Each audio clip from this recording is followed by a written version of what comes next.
First of all, I'd like to thank Kim Williams and Williams Lumber for not only sponsoring this, but for inviting me to come and speak with all of you today. And I also like to thank the Rhinebeck Chamber for having me. I love any opportunity where I can come and talk about what I do. The nice thing about this is that you all have to stay and listen to me. When I'm at parties and tell people what I do, they run away. I don't have a pretty topic to talk about. But it's essential that we do talk about it and we get ourselves educated about it, so that as a community we can do something about it. And I firmly believe that we can eliminate child abuse if we work together. I'd like to start with a quote, if I may, and the quote is this: "An individual has not started living until he can rise above the narrow confines of his individualistic concerns to the broader concerns of all humanity." And I'm going to come back to that quote.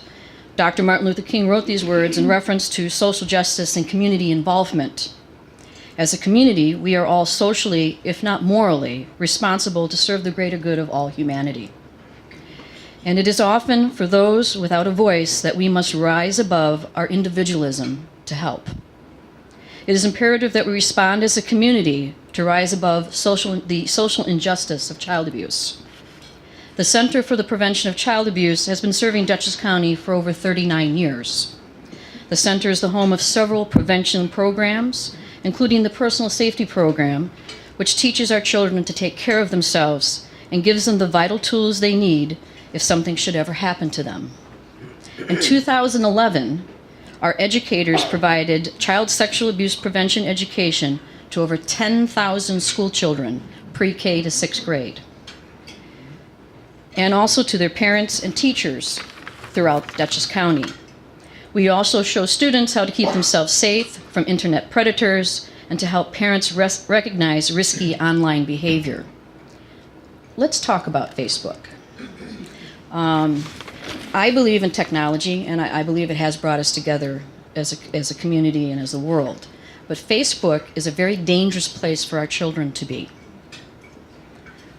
What I tell parents and what I want to share with you that you can share with your children, your grandchildren, your nieces, your nephews, is that you want to know what they're doing on Facebook.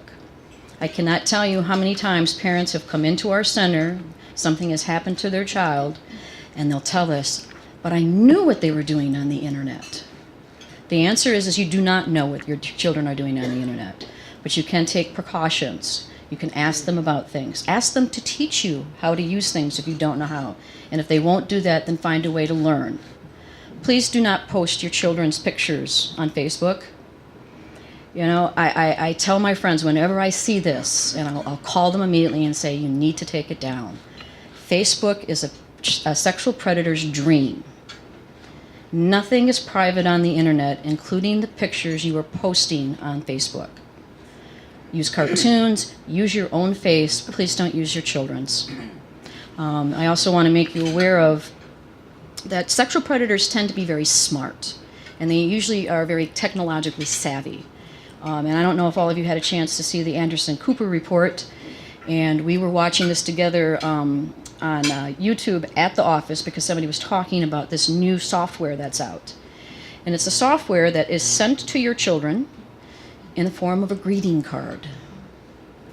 And your child opens up the greeting card and the little dancing bears, and they're all excited about it. But what actually they have done is opened up software that accesses their webcam. And now that person can see everything that's going on in your child's home or their room. So what we ask people to do is, one, talk about who they should open things from, and two, either close down your laptop, because nowadays most laptops come with a webcam built into it, or put something over it, because you do not know who has accessed your webcam. There's not much that shocks us at the center, but when we saw this and they showed it actually how it happens, all of us were shocked. So please know what your kids are doing on the internet. The center also provides parenting classes. The only way to stop the vicious cycle of child abuse is to break the chain of the abuse. By providing parents with the skills they need, we can assist them to become nurturing providers for their children. In our parent empowerment program, parent educators work with various groups of parents to build skills, enhance knowledge of child development, and age-appropriate expectations for children, and provide support through group interactions. Classes are offered to parents in substance abuse recovery, those involved with CPS or in the court system, but the ones that we really like are the ones that just call us before they've done something and say, I need some help. And believe it or not, there are parents that do that. And those are the parents that we're trying to reach out to. If we can get to them, they can ask us for the help, we can provide them the skills and the tools that they may need, and we can avoid a child being hurt. We also offer workshops and classes in the community. We go out and teach people about mandated reporting. We also work with camp counselors, we work with daycare centers, we work in churches, we go wherever we're asked. And mainly we do it all at no cost to the people that are asking us to do this. All of our services don't cost our clients anything. And if we go into a school, the schools aren't charged a dime for what we do. And if we're asked to go to a public, like a daycare or something, all we ask is for a little stipend or a little donation. We really want to go out and we really want to talk about how to keep our kids safe. In 2011, in our parenting programs, we served over 1,900 parents in Dutchess County, and that also indirectly we served over 2,000 children as a result. We also have a special needs parenting program, and this is a program that provides case management and parenting education classes. We actually go directly into the homes and provide intensive home case management. And I want to stress the fact, this is not for special needs children. This is for special needs parents. Our parents have to have an IQ of 70 or below. And a lot of these parents have children because they were abused themselves. There is a horrible trend that we're tracking right now in Dutchess County in which gang members are intentionally seeking out our 70 or below IQ people, having children with them, and then physically abusing them. So we are really trying to track this trend, and we're trying to give, again, these parents really need our help because they're really a vulnerable population that needs to be served. And in 2011, we served 61 parents and helped 82 children as a result. Some of these parents don't have their children, but we're trying to give them the tools so that when they can visit with them, it's a good interaction. Or if they do have their children, we're helping them learn about safety plans, nutrition, and anything else that we can give them to have a nurturing relationship with their children. The center is also the home of the Child Advocacy Center. Children who are involved in sexual abuse cases come to the center and are placed in the capable hands of a multidisciplinary team and a caring staff. The Child Advocacy Center brings child protective service workers, law enforcement officers, and other service providers together under one roof to meet the needs of the child victims and their non-offending family members while undergoing sexual abuse investigations. This coordinated response reduces trauma to the child victim and enhances prosecution. The Child Advocacy Center operates with the guidance of a multidisciplinary team with representation from the Dutchess County public and private agencies involved in dealing with child sexual abuse and severe physical and neglect cases.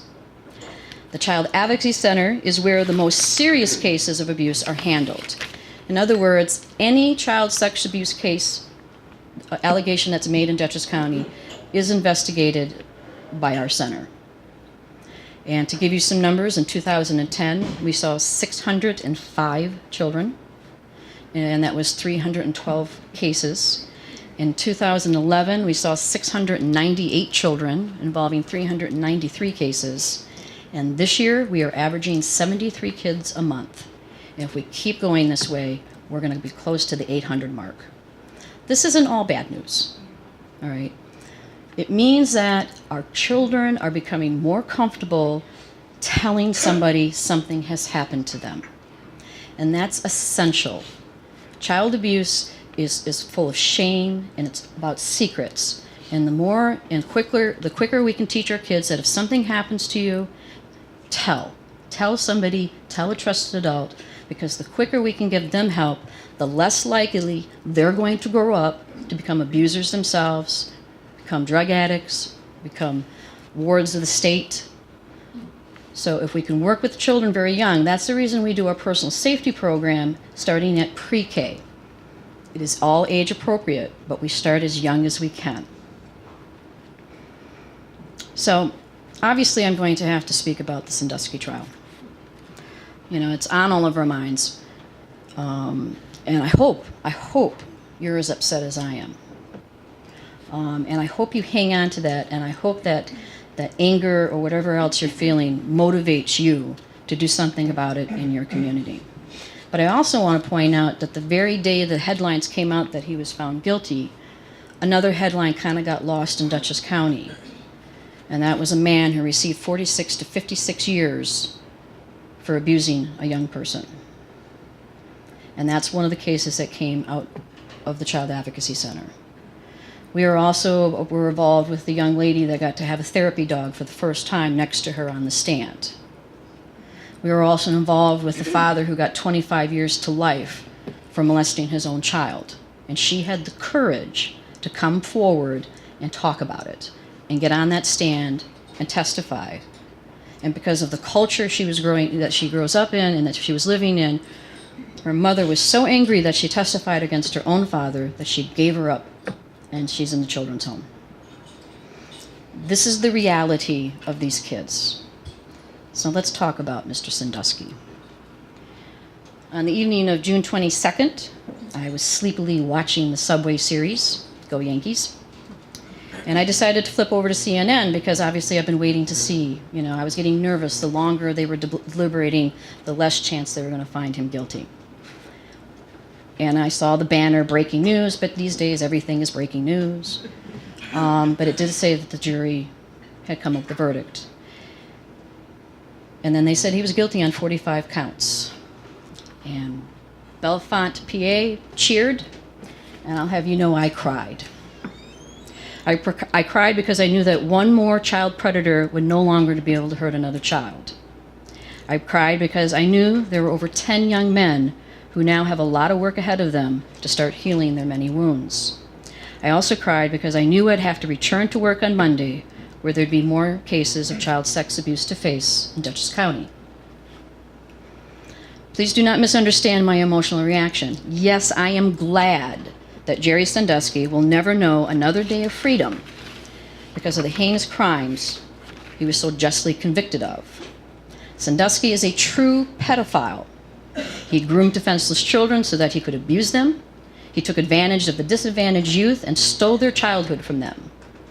But Sandusky is just one of thousands who destroy the lives of children every day in this country and across the world. Now that this high-profile case has been resolved, well, at least for now, because we know the appeals are coming, I fear that child sex abuse will once again become the secret that nobody wants to talk about. We cannot allow this to happen. Pennsylvania's Attorney General Linda Kelly correctly stated, quote, "This is a crime that thrives in darkness. It is fed by fear and threats of shame and secrecy, while predators carefully seek the most vulnerable prey, while often they themselves are cloaked in respectability and at sometimes is almost beyond reproach." Ms. Kelly also asked the question, who would believe a kid? Excuse me.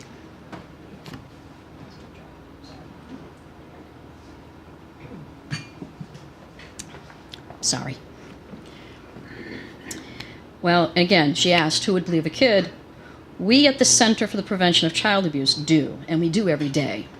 When a child walks through our doors, we believe them when they tell us something has happened to them. That is so important. If a child in your life comes to you and tells you something has happened to them, please don't dismiss it, because it took a lot of courage for that child to come to you and share something that's very, very hurtful and shameful to them. There's no way for me to share with you how difficult it is for a child to come forward with allegations of child abuse. Sadly, many do not. For every one that's reported in Dutchess County, there are 2 to 3 that go unreported. The young men who testified at Sandusky's trial had to overcome insurmountable fear and shame to speak about what had happened to them. Many child victims never speak about it.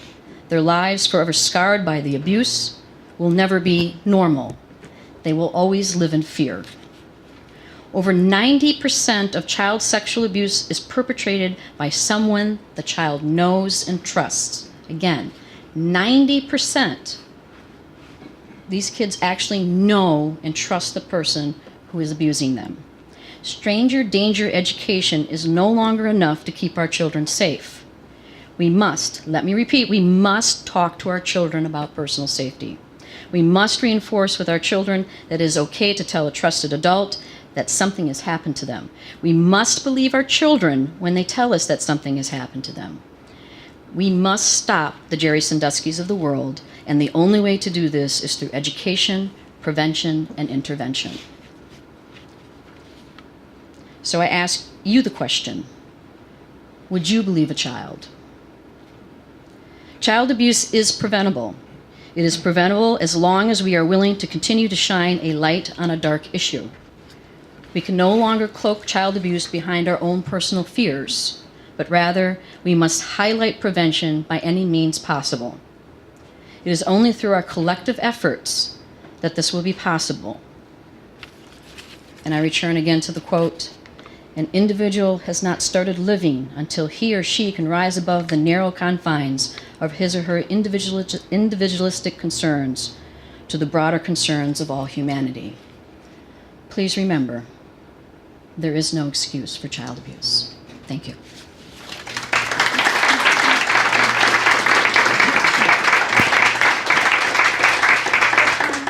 Does anybody have questions or comments? We have a couple minutes, so if you have any questions for Kathleen.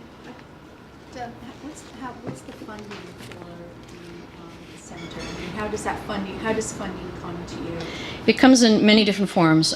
Fortunately, we do have a great champion in Mr. Molinaro, who's been not only as the county executive, but for many years he's been a great supporter of what we do, and is also a huge supporter of child abuse, domestic violence, which is very interconnected in what we do.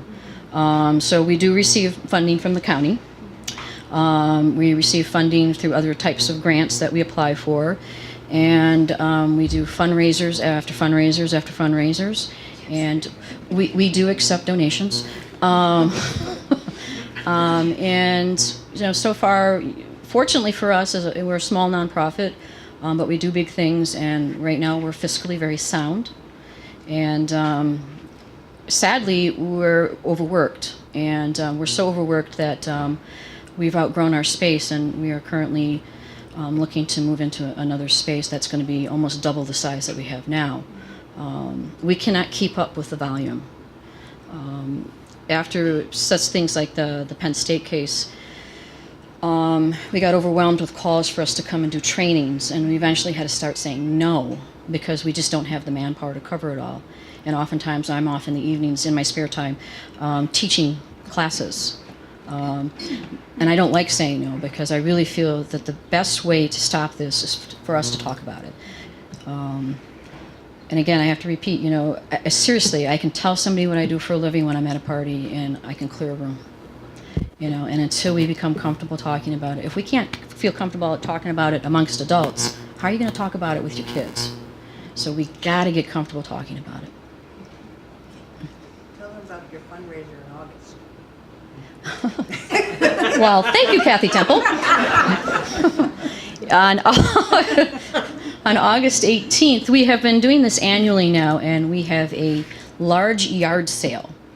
And we have amazing stuff, right, Kathy? Yes. Yep. And we raise anywhere between $2,000 to $8,000, depending on how much stuff we get in there.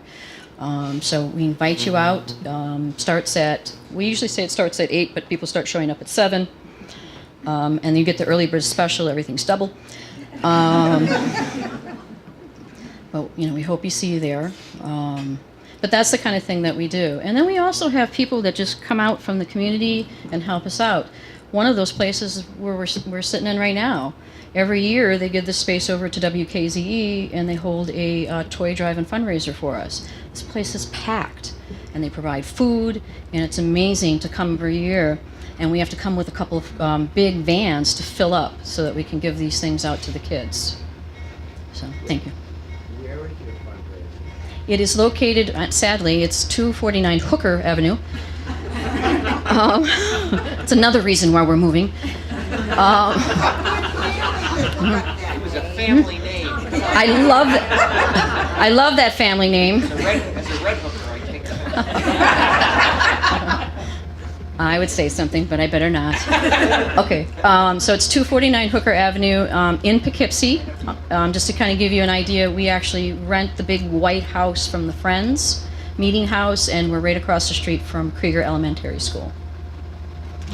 You said you do a lot of education of people, so what are things that we would look for in children, or from their perspective, or possibly what you would look for in an adult that you might suspect? Thank you for asking that question. I have been speaking for 2 years now, and I've never been at a function with adults that somebody asked me that. So thank you. I wish I had an answer. No, kidding. There are several things that you look for in a child. The main telltale sign for a child is that suddenly they are not themselves anymore. If they were a really good student, suddenly they are not. They were very social, and then they're not social anymore. Being withdrawn, but also for some of our kids, they're very promiscuous. They know things at a certain age that they shouldn't know. They come down with STDs, they're pregnant. Those are really telltale signs. If a kid, mainly the one is too, it's like if a kid really talks to you and they stop talking to you, there's a problem. And, I know teenagers, they go through that phase, but when they really just stop talking, it's a problem. They start hanging around with people that you really don't know. They start hanging around with people much older than themselves. They abuse drugs or alcohol. They're getting into fights in school. Trying to think of other things. Physical telltale signs are probably easier to deal with because, when you're dealing with neglect or emotional abuse, and sometimes even sexual abuse, you don't know. But, when a kid is hurt, but it's not like a logical place to be hurt, like on the back of their legs, on the bottoms of their feet. If you're seeing patterns, we just had a case where a police officer pulled up next to a car, looked over, and the kid had a handprint on their face. It was a 2-year-old, and fortunately that police officer pulled them over. And the mark, I got to see pictures. You can literally see the thumb is by the eye, so it's a slap like this, bruised behind the ear, and apparently that child was struck about 3 days earlier, so that was a serious smack. So, you could actually put your hand, and you could see it fits as a handprint. So any kind of a pattern marks. There are also things such as immersion burns.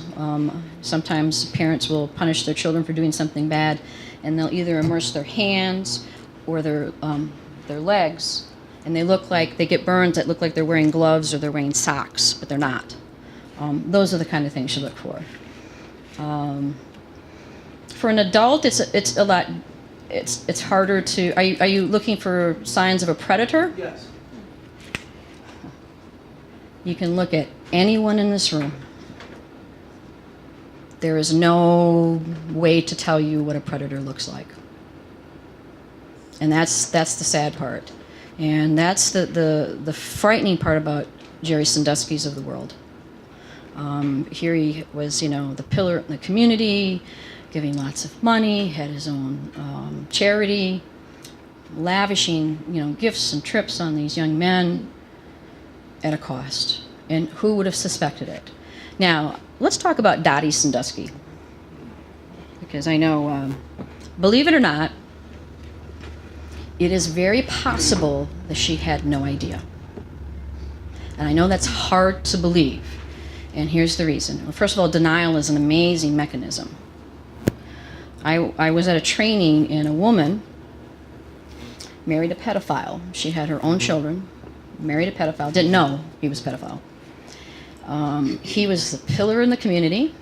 He was a dentist, very wealthy, did great things in the community. but he was a serious pedophile. He had his own license, so he would fly from the United States to South America countries, do what he needed, whatever he wanted, and then would come back. And she said, I can't believe I didn't know.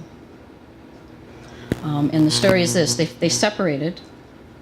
She got a call from his alarm company, and she was very angry. Why am I still on his emergency call list? So she goes over to the house. She's going to tell the alarm people to take her off the list. And it's actually the FBI that had kicked off the alarm. And they were in his house searching. And she was sitting in the house when they found all of his stuff. Nobody wanted to believe that this best dentist, a child dentist, by the way, would ever do something like that. You can't look at a person and know. If a person is being overly generous and overly friendly, it might be a sign, but you know what? I'm very friendly and generous to children, so you really can't even go by that. I wish there was a way. I wish there was like a predator radar. There's not. Is it not the law that if you suspect abuse, you must report it? I do like this group. Not all the time. This is the deal. There are mandated reporters, and they can range from doctors to teachers to day camp counselors, directors, sorry, not counselors, nurses, doctors, policemen, lawyers. I'm a mandated reporter when I'm on the job, and only when I'm on the job. And only certain people in certain occupations are mandated reporters. I would hope that you would morally feel obligated to call, but there is not a law that says that you have to. There are people who are trying to get that into place, but there is not a law that says you absolutely have to report it. Now, if you are seeing a child being hurt and you don't do something about it, there might be something about, you let something happen, but you're not the caretaker of the child. So the law is very interesting. And that is actually the biggest problem that I had, other than that he was a sick man, in the Jerry Sandusky trial. And we were just talking about that, is that here this assistant coach saw a child and he thought this child was being hurt and didn't stop it, didn't call the police. Instead followed the university's protocol and told the supervisor. And so I guess legally he did what he was supposed to do. But on the other end of that, is the school, was Penn State responsible once they heard about it?